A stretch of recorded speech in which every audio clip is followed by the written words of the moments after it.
Baik, selamat pagi semuanya. Pagi ini perkenalkan, nama saya Rahmati Yakini.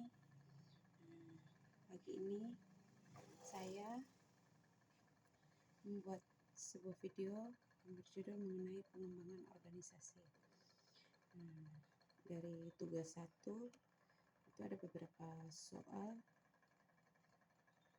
yang kita harus uraikan atau kita harus membuat video dalam tugas pengembangan organisasi.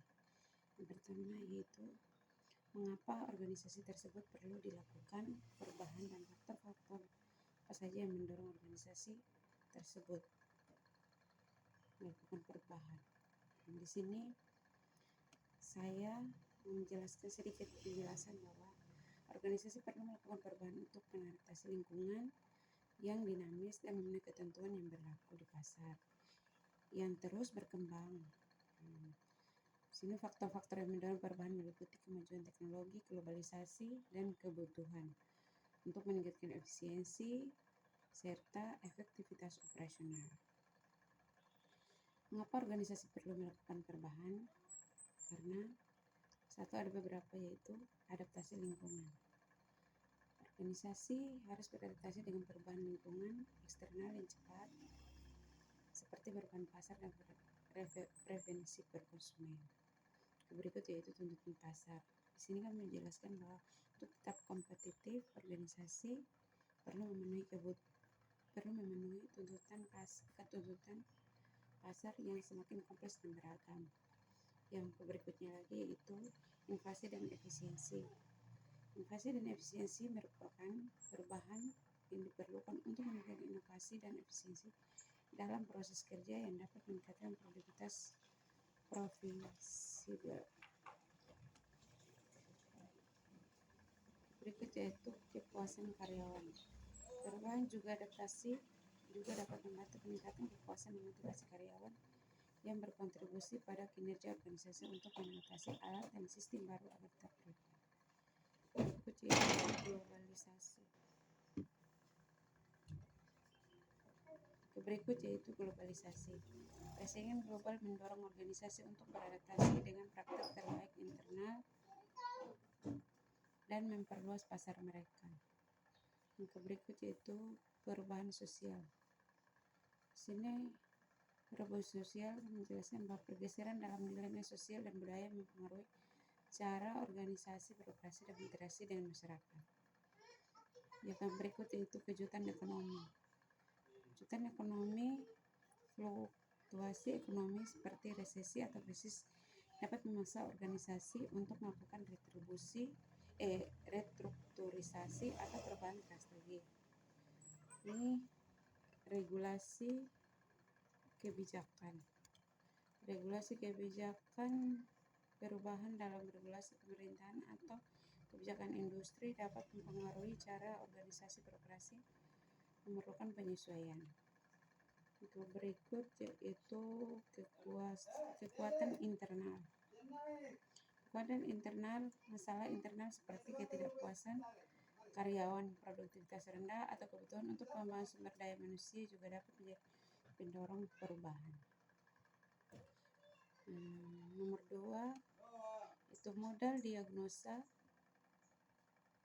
yang mana yang cocok digunakan organisasi tersebut sebagai dasar untuk melakukan perubahan. Modal diagnosa di sini yang kami jelaskan yaitu untuk organisasi melakukan perubahan meliputi pendekatan seperti Six Box Model, Open System Model, dan Levitz Model. Model-model ini membantu organisasi memahami kondisi saat ini dan merencanakan intervensi yang diperlukan untuk perubahan efektif. Referensi yang harus digunakan antara lain yaitu pentingnya organisasi diagnostik sebagai alat, diagnosis organisasi pendidikan dan model Six Box, pengembangan perusahaan menggunakan diagnosis open system, model diagnosis yang cocok untuk organisasi. Model diagnosis yang cocok untuk organisasi yaitu 1. Six Box Model, yaitu model untuk membantu organisasi untuk menganalisis 6 area kunci yang mempengaruhi kinerja, yaitu tujuan, struktur, proses, budaya orang dan lingkungan. Dengan demikian, maka interaksi area organisasi dapat mengidentifikasi masalah dan perencanaan perubahan yang diperlukan. Yang berikut yaitu Open System Model, yaitu pendekatan ini meliputi organisasi sebagai sistem terbuka yang berinteraksi dengan lingkungan eksternal model. Yang berikut yaitu Lewis Model. Model ini berfokus pada pemahaman bagaimana perubahan dalam satu aspek organisasi dapat mempengaruhi aspek lainnya. Yang berikut yaitu pentingnya model diagnosa. Identifikasi masalah. Model diagnosa memberikan kerangka kerja untuk mengidentifikasi masalah yang dalam organisasi serta sistem. Berikut itu perencanaan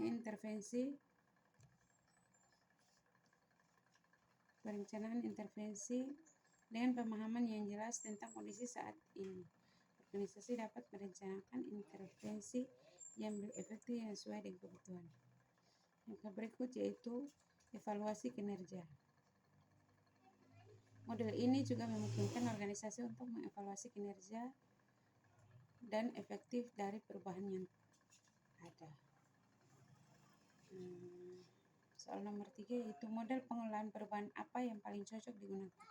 Di sini saya coba menjawab yaitu model pengelolaan perubahan yang paling cocok digunakan oleh organisasi konteks dan tujuan spesifik dan perubahan tersebut. Namun salah satu modal yang banyak digunakan dan terbukti efektif adalah model Kotter. Model ini terdiri dari 8 langkah perubahan dalam organisasi